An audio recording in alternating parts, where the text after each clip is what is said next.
Welcome to AV tutorial. ఇక ఈరోజు వచ్చేటికి Indian రైల్వేస్కి సంబంధించి డిపార్ట్మెంట్ వైజ్ మనకి వేకెన్సీస్ లిస్ట్ అయితే ఒక వీడియోలో చూడటం జరుగుతుందన్నమాట. సో ప్రతి ఒక్కరు కూడా ఈ వీడియోని ఎండ్ వరకు చూడండి. ఇంకా ఎవరైనా మన ఛానల్ని సబ్స్క్రైబ్ చేసుకున్నట్లయితే ముందుగా సబ్స్క్రైబ్ చేసుకోండి. సో ఇక్కడ వచ్చేటికి మొత్తం ఖాళీలకు సంబంధించి మనకి పార్లమెంట్లో అడిగినటువంటి ఒక ఎంపీ అడిగిన క్వశ్చన్కి అయితే ఆన్సర్ రావడం జరిగిందనమాట. మొత్తం 2.5 లక్షల ఉద్యోగాలు భర్తీ చేయాల్సిందంటూ దీనికి సంబంధించి రైల్వే నుంచి అయితే అప్డేట్స్ రావడం జరిగింది. ఇక అత్యధిక ఉద్యోగాలు కలిగింది కూడా మనకి రైల్వే డిపార్ట్మెంట్ అనమాట. కీలకమైన ఆపరేషన్ సేఫ్టీ విభాగంలో 53,178 పోస్టులు పెండింగ్లో ఉండటం గమనార్హం అంటూ కూడా 2.5 లక్షల ఉద్యోగాల భర్తీకి ఉన్నాయని ఈ యొక్క శాఖ అయితే తెలపడం జరిగిందనమాట. గ్రూప్ సి ఉద్యోగాలు వీటిలో 2.48 లక్షలు ఖాళీగా ఉన్నాయంటూ రావడం జరిగింది. అత్యధికంగా వచ్చేవాటికి మనకి గ్రూప్ ఏ ఉద్యోగాలు 1965, గ్రూప్ బి ఉద్యోగాలు 105 ఖాళీగా ఉన్నాయన్నమాట.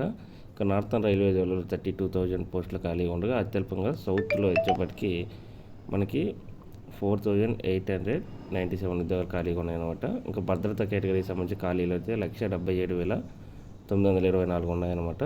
అదేవిధంగా జూన్ 1 నాటికి నాన్ గెజిటెడ్ గ్రూప్ సిలో వచ్చేటికి 2,74,580 పోస్టులు అయితే ఖాళీగా ఉన్నాయంటూ రైల్వే శాఖ చెప్పిందనమాట.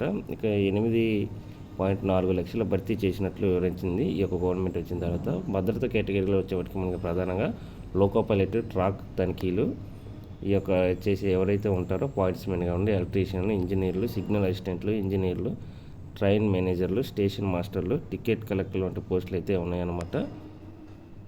ఇక అదేవిధంగా వచ్చేటికి డిసెంబర్లో 2022 ఈ యొక్క మంత్రి ఎవరైతే అశ్విని వైష్ణవ్ ఇండియన్ రైల్వేస్లో 3.12 లక్షలు నాన్ గెజిటెడ్ పోస్టులు ఖాళీగా ఉన్నాయని పార్లమెంట్కి తెలియజేయడం జరిగింది. వీటిలో మనకి వివిధ రకాల పోస్టులు అయితే మనం చెప్పడం జరిగిందనమాట. అన్నీ కూడా ఎక్కువ గ్రూప్ డి పోస్టులు, గ్రూప్ సి పోస్టులు అయితే ఉన్నాయన్నమాట. ఇక ఫిట్నెస్, సీనియర్, జూనియర్ సెక్షన్ ఇంజనీర్లు, గ్యాంగ్ మెన్, టెక్నీషియన్ వంటి పోస్టుల కోసం రైల్వే యూనియన్లు మంత్రిత్వ శాఖను అయితే కోరడం జరిగింది. ఈ యొక్క పోస్టులు అనేవి త్వరగా రిలీజ్ చేయాలంటూ కూడా.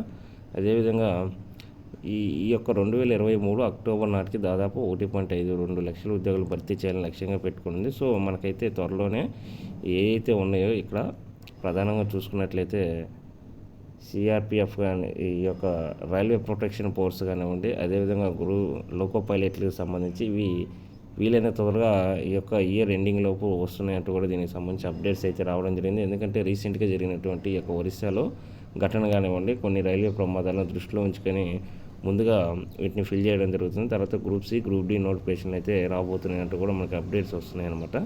సో ఎప్పుడు ఎటువంటి అప్డేట్స్ వచ్చినా మీకు అందరికంటే ముందుగా ఈ ఛానల్ ద్వారా అందించడం జరుగుతుంది. సో ప్రతి ఒక్కరు కూడా సపోర్ట్ చేయండి. Thank you.